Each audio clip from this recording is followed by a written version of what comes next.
ready. Can you talk us through what you put together? Yeah, sure. Hi, my name is Chloe. I'm Jason. I'm Alan. and we're here to present our EC4760 final project, miniature arcade game collection. So for our little game collection, we have 5 games. We have Etch and Sketch, Snake, Boys, Brick Breakers, and Pong. We use the PIC32 as the microcontroller, TFT screen as the display. We have 2 potentiometer here to control the velocity and also movement depending on the game that you're in, and also there are 2 buttons here to make selection and also return to main menu. Okay. And we're gonna go through each game with you right now. So the first game we implemented is the Etch and Sketch game. So for the Etch and Sketch game, you use the 2 potentiometer to control the motion of your pen. The left potentiometer is to control the left and right motion, and the right potentiometer is to control the up and down motion. And then to go in different direction, you just turn both knobs together. So for our Etch and Sketch game, the values of the ADC is directly mapped to the position on the TFT screen. Okay. And then you can draw. And then the button here is to reset, and then the other button is to return to the main menu. Cool. Yeah. And then our next game is Snake, which is basically similar to the classic Snake game. You have a little snake that can eat the red balls to grow longer. You'll lose the game once you hit the walls or if you hit yourself. And the score is recorded in the bottom left corner. So for this, we only use the right potentiometer, and that helps you determine how much of a turn there is. How much the potentiometer value changes tells you whether you turn left or right. We implementing the snake with a queue.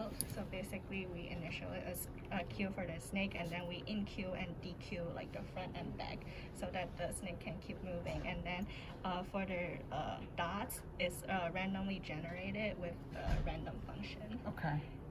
And once again, this button resets, and as you can see, the dot will randomly generate every single time. So every time you start a new game, the dot's in a different spot. Yep. Yep.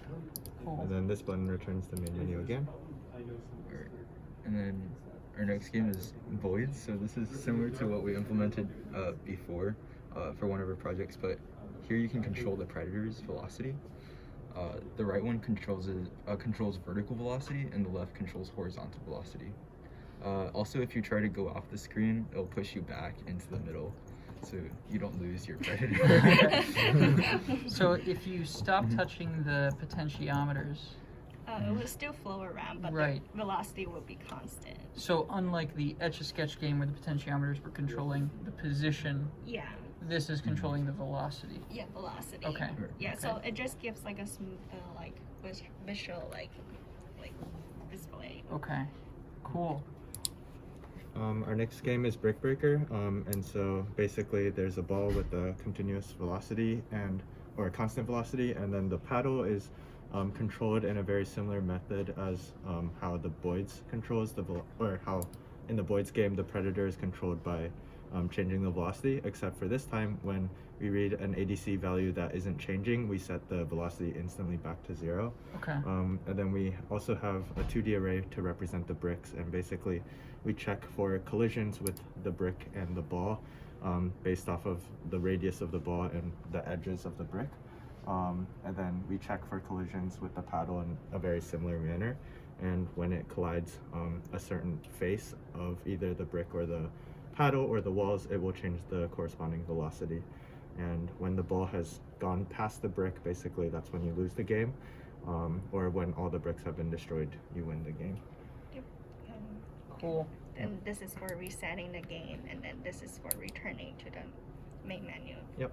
And the last game, we just did 2-player Pong, and it's pretty similar to basically how the Brick Breaker was implemented. But because we wanted to